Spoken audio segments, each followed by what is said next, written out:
पेले में घुम न बाहूं हणी शींह जो भी ते शिकार थी पेले में घुम न बाहूं हणी शींह जो भी ते शिकार थी अञाऊं में तूं ॾिठूं नथी ज़िंदगी मां न बेज़ार थी अञाऊं में तूं ॾिठूं नथी ज़िंदगी मां न बेज़ार थी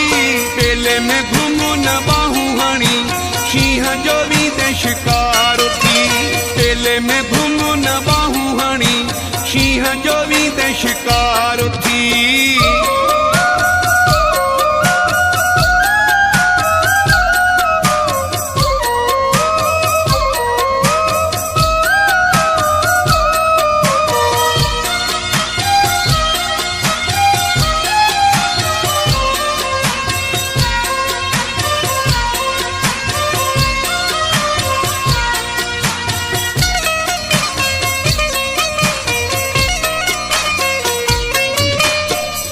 वञी न निशाने ते पर वसो केड़ो ज़माने ते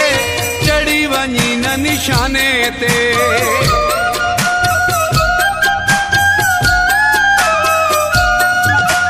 चढ़ी वञी न निशाने ते पर वसो केड़ो ज़माने ते बुरे भले ते रखू अखियूं सफ़ा न नंढो ॿार थी पेले में घुम न बाहूं हणी शींह जो भी ते शिकार थी पेले में घुम न बाहूं हणी शींह जो भी ते शिकार थी अञाऊं में तूं ॾिठूं नथी ज़िंदगी मां न बेज़ार थी अञाऊं में तूं ॾिठूं नथी ज़िंदगी मां न बेज़ार थी पेले में घुम न बाहूं हणी शींह जो भी ते शिकार थी पेले में घुम न बाहूं हणी शींह जो भी ते शिकार थी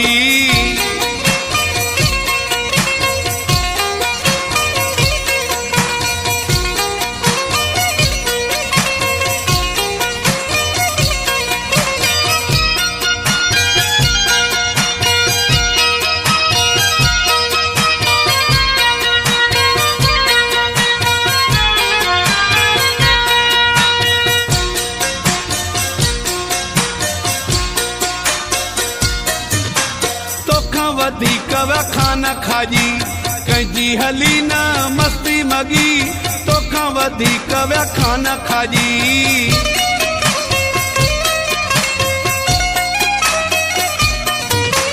तोखां वधीक खाना खाजी कंहिंजी हली न मस्ती मगी हणंदे पोए हथ ठला पाणी अॻियां तिखो तार थी पेले में घुम न बाहूं हणी शींह जो भी ते शिकार थी पेले में घुम न बाहूं हणी शींह जो भी ते शिकार थी अञाऊं में तूं ॾिठूं नथी ज़िंदगी मां न बेज़ार थी अञाऊं में तूं ॾिठूं नथी ज़िंदगी मां न बेज़ार थी पेले में घुम न बाहूं हणी शींह जो भी ते शिकार थी पेले में घुम न बाहूं हणी शींह जो भी ते शिकार थी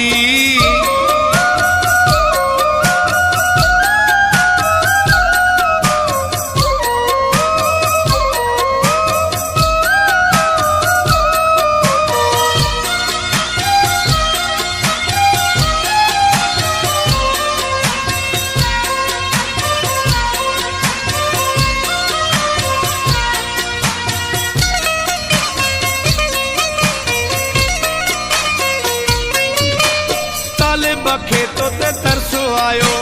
पलारी जो रखुरायो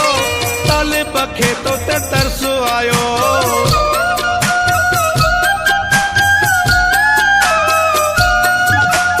तलब खेतों ते तरसो आयो पलारी जो रखुरायो इंदो न तुझो कोई धणी वींदई ओचितो वार थी पेले में घुम न बाहूं हणी शींह जो भी ते शिकार थी पेले में घुम न बाहूं हणी शींह जो भी ते शिकार थी अञाऊं में तूं ॾिठूं नथी ज़िंदगी मां न बेज़ार थी अञाऊं में तूं ॾिठूं नथी ज़िंदगी मां न बेज़ार थी पेले में घुमूं न बाहूं हणी शींहं जो वींदे शिकार